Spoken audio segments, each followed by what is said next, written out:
Pergi belajar membawa harapan, ilmu diraih dengan semangat berjuang.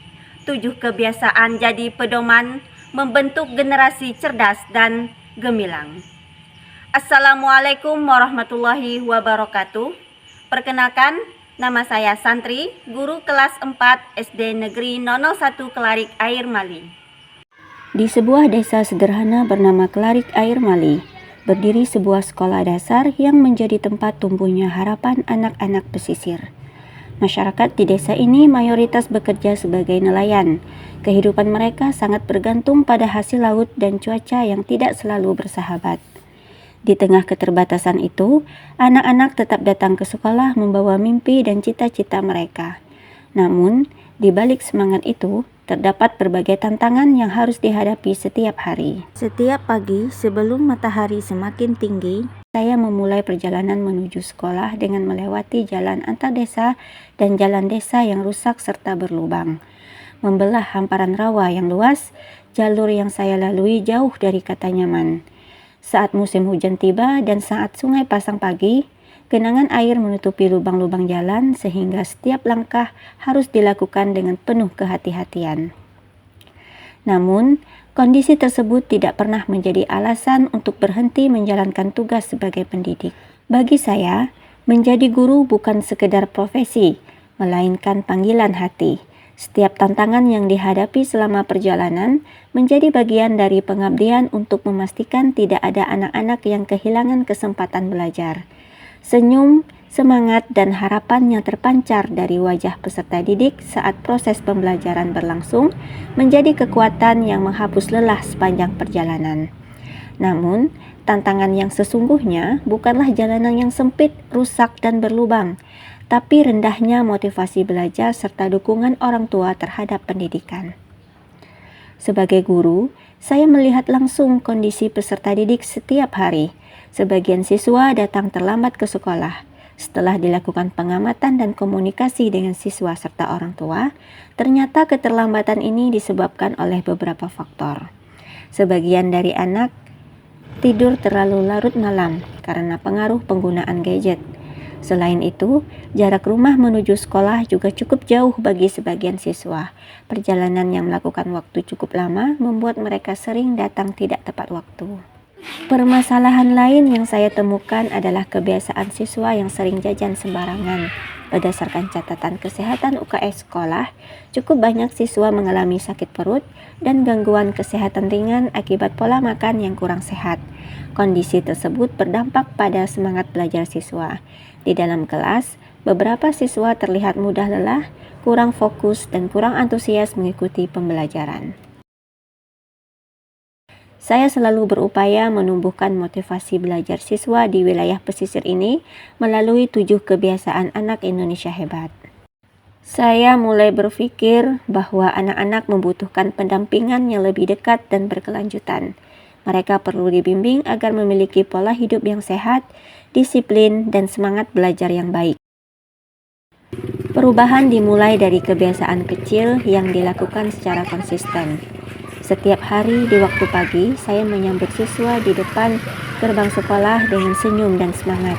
Kami melaksanakan kegiatan pagi ceria agar anak-anak lebih siap mengikuti pembelajaran.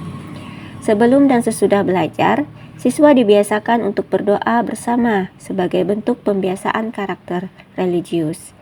Tidak hanya di sekolah, saya juga menyediakan rumah belajar Al-Quran di lingkungan masyarakat.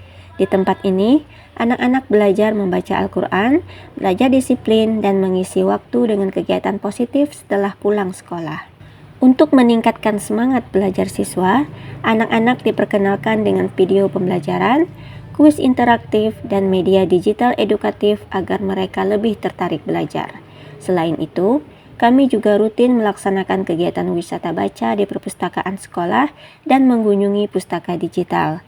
Membaca tidak selalu dilakukan di dalam kelas. Anak-anak diajak membaca di halaman sekolah dan ruang terbuka agar suasana belajar terasa lebih menyenangkan. Maka perlahan-lahan, minat baca siswa pun mulai tumbuh. Pada kegiatan bulanan, kami menerbitkan mading kelas. Anak-anak diberi kesempatan untuk menampilkan tulisan, gambar, puisi, dan hasil karya terbaik mereka selama pembelajaran. Kami juga membuat pajangan karya anak dan portofolio siswa sebagai bentuk apresiasi terhadap hasil belajar mereka. Hal sederhana ini ternyata mampu meningkatkan rasa percaya diri siswa.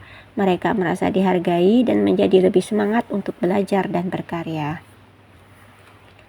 Tidak hanya sampai di kelas, saya juga mengajak rekan guru untuk sama-sama melakukan perubahan.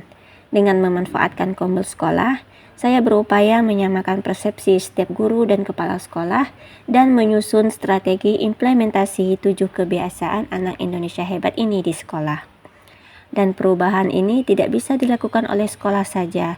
Karena itu, saya juga berupaya melibatkan orang tua dan masyarakat. Saya melakukan komunikasi secara intens dengan orang tua mengenai kebiasaan baik yang harus anak lakukan dan sudah lakukan. Kemudian, ini selalu dievaluasi bersama setiap minggunya. Saya juga menjadi narasumber dalam kegiatan penyampaian materi kebiasaan pola asuh anak pada komunitas ibu-ibu PKK desa. Kolaborasi antara sekolah dan orang tua menjadi kekuatan penting dalam mendidik anak-anak. Pendampingan yang dilakukan secara konsisten mulai menunjukkan perubahan positif. Siswa mulai terbiasa bangun lebih pagi dan berusaha datang tepat waktu ke sekolah. Suasana kelas menjadi lebih hidup. Anak-anak terlihat lebih aktif dan berani dalam pembelajaran. Kesadaran terhadap pola hidup sehat juga mulai meningkat. Kebiasaan literasi dan pembiasaan budaya positif perlahan menumbuhkan semangat belajar siswa. Bagi saya, menjadi guru bukan hanya tentang mengajar di dalam kelas. Menjadi guru berarti hadir, mendampingi, dan menyalakan harapan bagi setiap anak. Saya percaya bahwa perubahan besar selalu dimulai dari langkah kecil yang dilakukan dengan ketulusan dan konsistensi. Di tengah keterbatasan, anak-anak Kelarik Air Mali tetap memiliki mimpi yang besar. Dan tugas kita adalah memastikan bahwa mimpi itu terus hidup melalui pendidikan, pendampingan, dan kasih sayang. Karena setiap anak berhak tumbuh menjadi generasi yang sehat, berkarakter, dan penuh harapan. Sekarang saya merasa lebih sehat dan lebih semangat untuk belajar. Saya orang tua dari Lydia Kumaira. Semenjak penerapan 7 kebiasaan anak Indonesia hebat ini dan berkomunikasi dengan ibu santri, anak saya lebih bertanggung jawab atas tugas-tugasnya dan lebih semangat pergi sekolah. Saya melihat dedikasi beliau dalam mendampingi penerapan 7 kebiasaan anak Indonesia hebat sangat luar biasa dan menginspirasi saya untuk berkolaborasi dengan beliau.